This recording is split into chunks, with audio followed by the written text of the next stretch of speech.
Hindi umabot yung ibang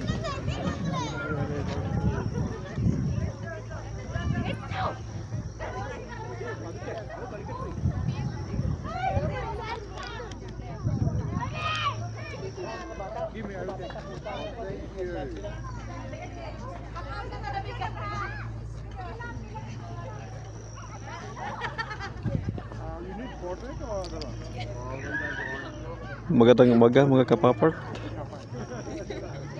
Ako po ay nandito ngayon sa lugar ng Mount Ruapiho o tinatawag na Mount Waka Papa. Ito po yung lugar kung saan nandito yung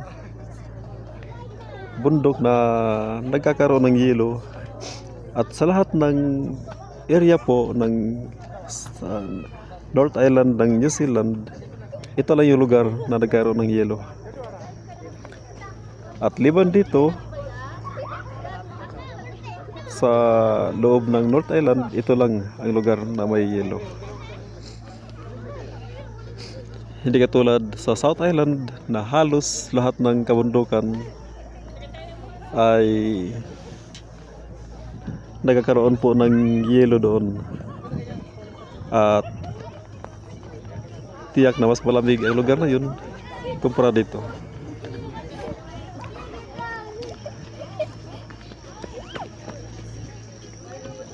Ang pagkakaroon po ng yelo dito sa lugar na to ay seasonal lang po.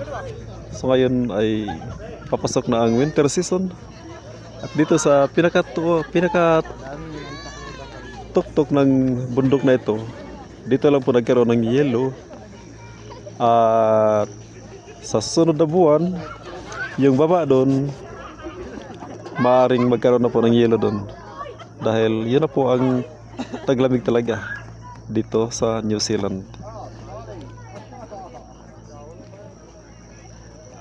Ang Mount Waka Papa po ay isa sa pinakamagandang lugar na pinapasyalan ng marami, kahit mga taga rito, lokal, o mga nagagaling sa ibang bansa.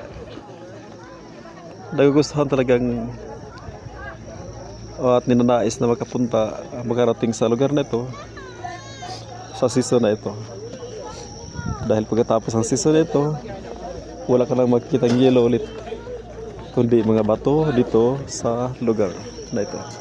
Ang mga bato po dito ay halos solid po, wala kang makikitang lupa,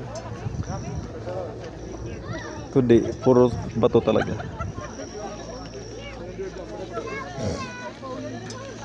Kung napapansin niyo po mga kapapart, wala kayong makitang puno sa lugar na ito dahil sa lamig at sa kanyang natural na structure, rocks formation sa lugar na ito. Iba't ibang formation po ang makita mo sa mga batong ito. Kaya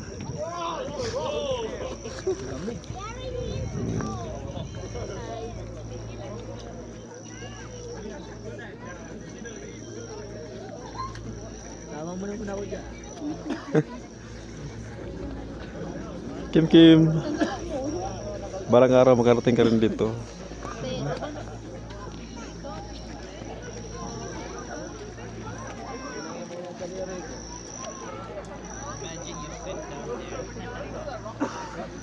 So napakalamig po sa lugar na ito ngayon, halos maninigas na po ang aming daliri, pati ang buong kamay.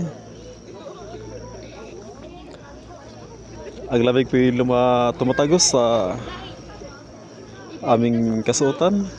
Sabagay ko, build siya sa snow.